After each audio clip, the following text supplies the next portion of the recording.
एक समय की बात है। बहुत समय पहले पहाड़ों और घने जंगलों से घिरे एक छोटे से गांव में अभिराज नाम का एक युवक रहता था। गांव का नाम था नागवन। यह गांव बाहरी दुनिया से लगभग कटा हुआ था। यहां तक पहुंचने के लिए पत्थरों और पेड़ों के बीच से होकर गुजरना पड़ता था। शाम होते ही पूरा इलाका सन्नाटे में डूब जाता था। अभिराज की उम्र लगभग 25 वर्ष थी, लेकिन उसका व्यक्तित्व किसी साधारण युवक जैसा बिल्कुल नहीं था। उसका शरीर असाधारण रूप से मजबूत था। चौड़ा सीना, उभरी हुई मांसपेशियां और भुजाओं में ऐसा बल कि वह अकेले ही भारी पेड़ गिरा सकता था। उसकी त्वचा सांवली थी, आंखें गहरी और तेज। उसकी चाल में आत्मविश्वास था, लेकिन उस आत्मविश्वास में कहीं न कहीं अहंकार भी छिपा हुआ था। गांव के बुजुर्ग कहा करते थे कि विधाता ने अभिराज को बनाते समय जल्दी नहीं की होगी, मानो पत्थर को बार बार तराशकर उसे इंसान का रूप दिया गया हो। उसकी कद काठी देखकर कोई भी अंदाजा नहीं लगा सकता था कि वह एक गरीब लकड़हारा है।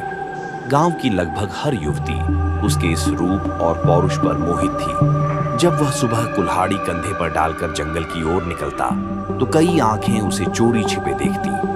कोई कुएं से पानी भरते समय जानबूझकर उसके सामने से गुजरती, तो कोई खेतों में काम करते हुए उसे नजरें मिलाने की कोशिश करती।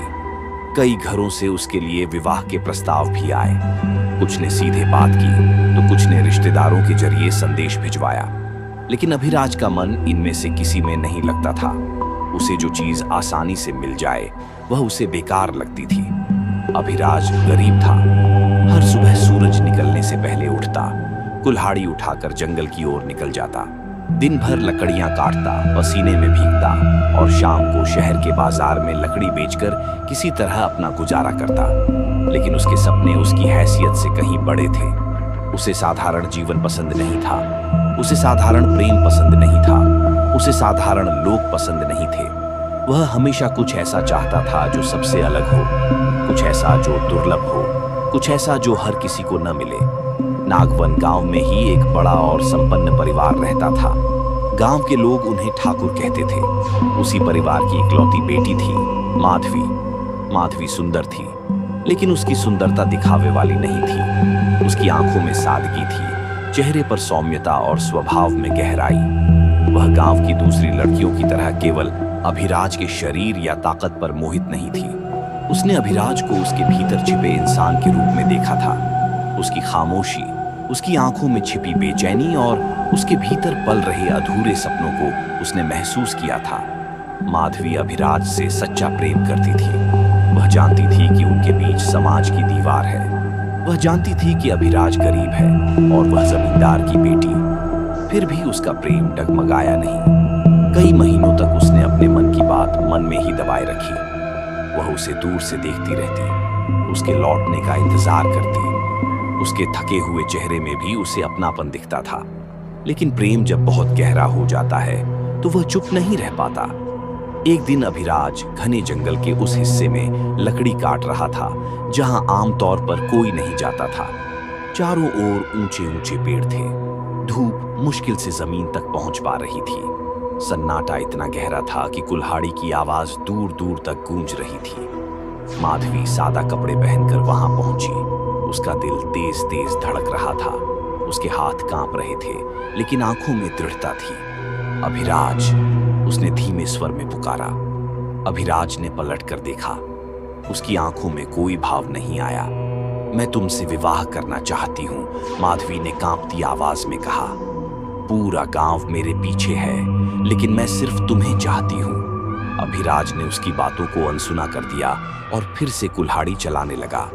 माधवी ने साहस जुटाया और उसके कंधे को छू लिया। बस यहीं अभिराज का धैर्य टूट गया। उसने झटके से उसका हाथ हटा दिया और कठोर स्वर में बोला, मेरे पीछे क्यों पड़ी हो? मुझे साधारण प्रेम नहीं चाहिए, मुझे कुछ और चाहिए जो तुम नहीं हो। माधवी जैसे वहीं जम गई। उसकी आंखों से आंसू बहने लगे, लेकिन वह बिना कुछ कहे वहां से लौट गई। उस अपमान ने माधवी को अंदर से तोड़ दिया। उसकी मासूम हंसी गायब हो गई और उसकी आंखों की चमक बुझ गई। गांव वाले सोचते थे कि शायद वह केवल उदास है, लेकिन सच यह था कि माधवी का दिल और आत्मा अंदर से टूट चुके थे। उसने अभिराज के लिए जो प्यार और भरोसा रखा था उसे उसने ठुकरा दिया था। रातें लंबी और अकेली थीं। माधवी जागती रहती, अपने कमरे में बैठकर खिड़की से चांद को देखती और हर बार वही सवाल अपने मन में गूंजता, क्या मेरा प्रेम इतना तुच्छ था? उसका दिल अंदर से जल रहा था, उसकी आत्मा में दर्द का सागर था। अभिराज ने उसे ठुकराया था, उसे अपमानित किया था और अब वही ठुकराया प्रेम उसे मारने जैसा महसूस हो रहा था। माधवी को अब केवल एक ही रास्ता दिखाई दे रहा था, पहाड़ी की चढ़ाई, जहां नीचे गहरी खाई थी। रात का अंधेरा घना था, गांव सो चुका था। चांदनी की धुंधली रोशनी में माधवी धीरे धीरे पहाड़ी की ओर बढ़ी। उसकी सांसें तेज थीं, दिल की धड़कन अनियंत्रित थी। वह अपने भीतर की आग को नियंत्रित नहीं कर पा रही थी। उसने आखिरी बार आकाश की ओर देखा, आंसू और चमक दोनों आंखों में थी, और फिर उसने छलांग लगा दी। सुबह गांव में अफवाह फैल गई, माधवी मर चुकी थी। लेकिन उसकी मृत्यु केवल शारीरिक नहीं थी, उसके भीतर रह गई अधूरी चाह, अपमान और टूटे हुए प्रेम की पीड़ा। इसलिए उसकी आत्मा शांति से नहीं रह सकी। वह भटकने लगी। रातों में वह जंगल में घूमती, पहाड़ियों की दरारों में, पुराने खंडहरों और सुनसान राहों में। उसकी आत्मा का एक ही लक्ष्य था, अभिराज।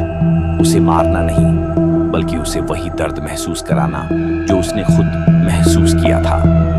अभिराज अपनी रोजमर्रा की जिंदगी में लौट आया, लेकिन उसके सपनों में अजीब एहसास आता रहा।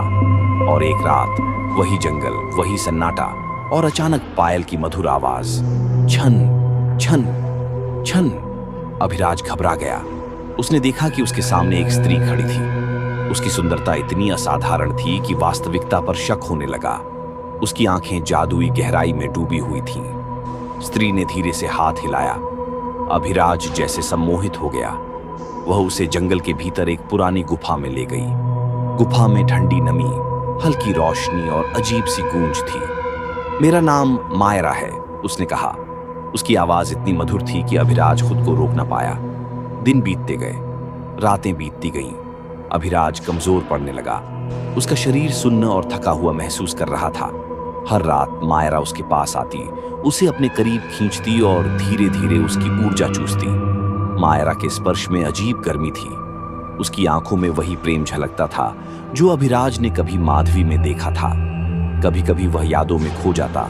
माधवी की मुस्कान, उसकी नरमी और उनके साथ बिताए पल उसकी आंखों के सामने आते। रात के अंधेरे में जब चांद छिपा रहता, मायरा उसकी गर्दन और कंधों पर हल्का स्पर्श करती। शरीर ठंडा होने लगता, लेकिन हृदय अजीब तरह की गर्मी महसूस करता।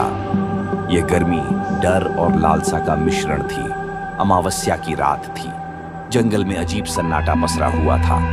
हवाएं दरख्तों की पत्तियों को छेड़ रही थीं और कहीं कोई बूंदाबांदी से गहरी खाई में पानी गिरता सुनाई दे रहा था। अभिराज अकेला था, लेकिन उसे यह एहसास था कि कोई उसे देख रहा है। मायरा उसकी आंखों में झांक रही थी। उसकी अद्भुत सुंदरता और रहस्यमय व्यक्तित्व ने अभिराज को पूरी तरह मोहित कर दिया। लेकिन इस मोहित होने के पीछे एक डरावना सच छिपा था। रात के अंधेरे में मायरा उसके करीब आई। उसका स्पर्श गर्म और नरम था, लेकिन उसके स्पर्श में एक अजीब सी खौफनाक शक्ति थी।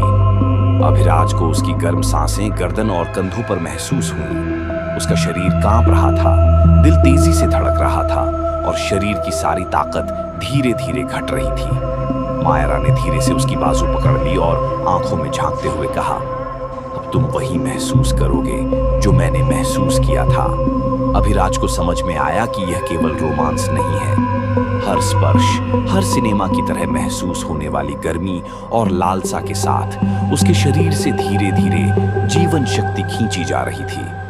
मायरा के हाथों में खून की बूंदें दिखाई दी। उसने अभिराज को एक पुरानी खाई के पास खड़ा किया।